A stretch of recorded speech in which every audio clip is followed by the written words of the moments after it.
Welcome to the Mobile Home Park Mastery Podcast, where you will learn how to identify, evaluate, negotiate, perform due diligence on, finance, turn around, and operate mobile home parks. And now, here is your host, the fifth largest mobile home park owner in the United States, Frank Rolfe. In many American movies, there's that one scene where the phone rings, and if the actor or actress does not pick up the phone, they won't know that they're in imminent danger. The whole crowd in the theater is hoping, praying they pick up the phone. And yet that's exactly where most mobile home park owners sit regarding when the phone rings. This is Frank Rolfe, the Mobile Home Park Mastery Podcast. We're going to be talking all about just simply picking up the phone. So here's how the metrics work in most mobile home parks. Every time you get a call, your manager should be trying to make that call into a showing, because without a showing, you won't have a sale or a rental. So everything begins with the phone ringing and with someone picking up that line. So how do we take control over that? How do we make sure that the phone gets picked up? Well, the first thing you have to do is you've got to get a phone line. Many park owners stupidly allow the park line, the official number that's given to the public in all advertising, to go directly to the manager's cell phone. They don't even own that number. The manager owns their phone number. You can imagine the problem if you later fire the manager. All of your customers and all of those legacy ads will be calling the manager, who I'm sure will inform them it's a terrible place to live. Instead, you must have always control over the phone. It has to be the park's own line. Now, once you've got that line, next thing you need to do is you need to port that through a service such as Who's Calling. Or if you have Rent Manager as your software, the system is called VoIP. It doesn't matter what system you use. What matters is that the phone number, when ported, which then goes through forwarding, let's say to the manager's cell number, that when that call comes in, it tracks everything. The number of the caller, it also tracks the length of the call, and it records the call. Now you have power. Now you can find out the facts. Now, at the same time you're getting Who's Calling or whatever service attached to your number, it's also time to train the manager about how to properly answer a phone.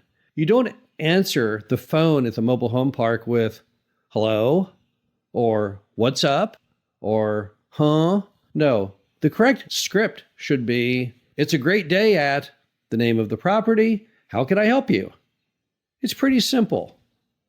It needs to be professional. It needs to be upbeat.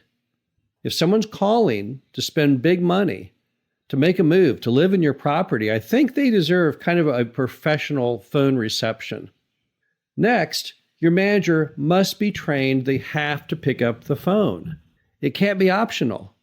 And there's absolutely no excuse for not picking up the phone. If the manager says to you, well, I couldn't answer the phone, I was out on property. Wait a minute here. This isn't 1935. If you're out on property, that manager's got that cell phone in their pocket. Certainly they can answer it. I don't care what they're doing. There's nothing as vital as answering the phone. Driving their car, walking through the park, showing someone a home. It only takes a minute to answer the phone. Even if you can't continue with the call because of some pressing issue, you could at least answer the phone and say, I'll call you right back. That's the professional way to go. Not answering the phone is simply not an option. You can never let the manager think for a moment that it is, because it is not. No one is so important and so busy they cannot answer the phone. Also, now that you have Who's Calling, you can see what's really going on. Looking at Who's Calling, you'll know exactly how many calls you got, and you will also know exactly how many are answered. How do I know? Because it shows the length of call time. So if the call is just a second, then it was never answered. And I guarantee you'll be horrified when you first look at those records for your very first week of Who's Calling, because you'll find that manager probably did not answer 80 or 90% of your actual calls. You can find out for yourself if you don't trust Who's Calling. I urge you to just mystery shop. star 67 your phone if you like, and call the same number that customers call, and you see what happens. You'll just go to voicemail over and over and over. You simply cannot succeed if the manager refuses to answer the phone. It's not an option. So if you've got a manager who's doing well in everything else they do, if they're collecting money and keeping all the residents happy, yet won't answer the phone, what can you do? Well, there are some other options. They're not free. They're not cheap. One is that you could hire somebody to answer the phones. You could have those phones roll over and go to another person, let's say, if it doesn't get answered in perhaps 3 rings. So there's a solution for you, but then the problem is who's going to answer the phone? It's probably a good exercise to really know what's going on in your property to designate the person who it rolls over to as yourself. You'll be mildly disappointed in your manager's performance, a little freaked out when your phone rings all day long. Because with some managers, that's the way it's going to go.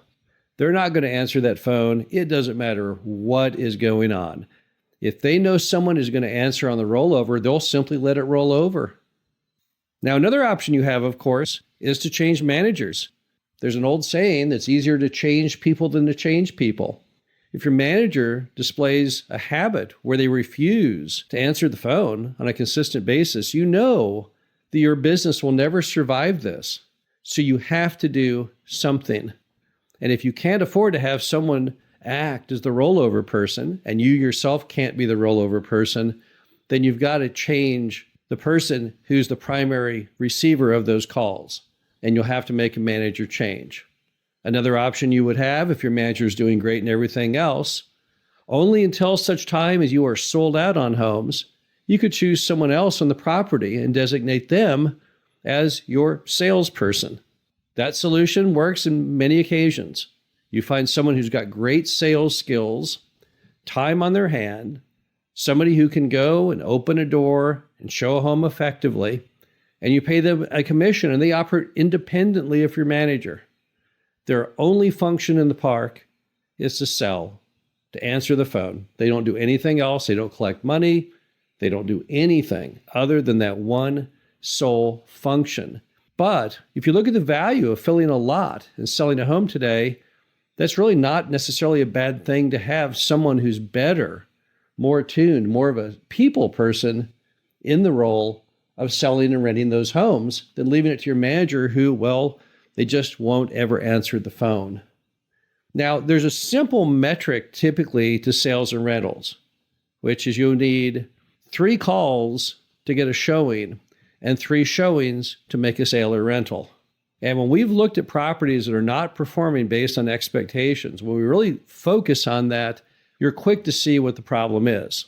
Now, the problem comes in different styles. You could have that you're getting lots of calls and no showings. You could get that you're getting lots of showings and no sales or rentals. Now, if you're getting lots of showings, no sales and rentals, that problem could be that your pricing is wrong, you're priced too high for the competition, or you're not properly presenting the product because perhaps it's not, of the caliber that customers require to want to commit their time, energy, and money to it. But it's also possible if you're getting calls and no showings, it's clearly just one item. Nobody is answering the phone. Because if you don't answer the phone, you can't get any showings. And if you don't have any showings, well, then you're simply out of business and nothing will ever work. We had a manager once in a property in Kansas City. They claimed that they weren't getting any calls. So what do we do? Well, we forwarded the phone. I forwarded the phone to myself. And the minute I do, my phone rang off the hook. That was the good old days. They weren't that good. That's before the advent of technology allowing you to have who's calling and a physical control of your calls coming in. But today, if you don't take advantage of all of the options that technology gives you, you're really making a terrible mistake. I've not seen a property yet that has a decent location that you cannot cure if you simply take control of your phone and make sure that it is properly answered. This is Frank Rolfe, the Mobile Home Park Mastery Podcast. Hope you enjoyed this. Talk to you again soon. Thank you for listening to the Mobile Home Park Mastery Podcast. Be sure to visit us at mhpmastery.com to subscribe to the show. Read our show transcriptions and access all of our great information on mobile home park investing.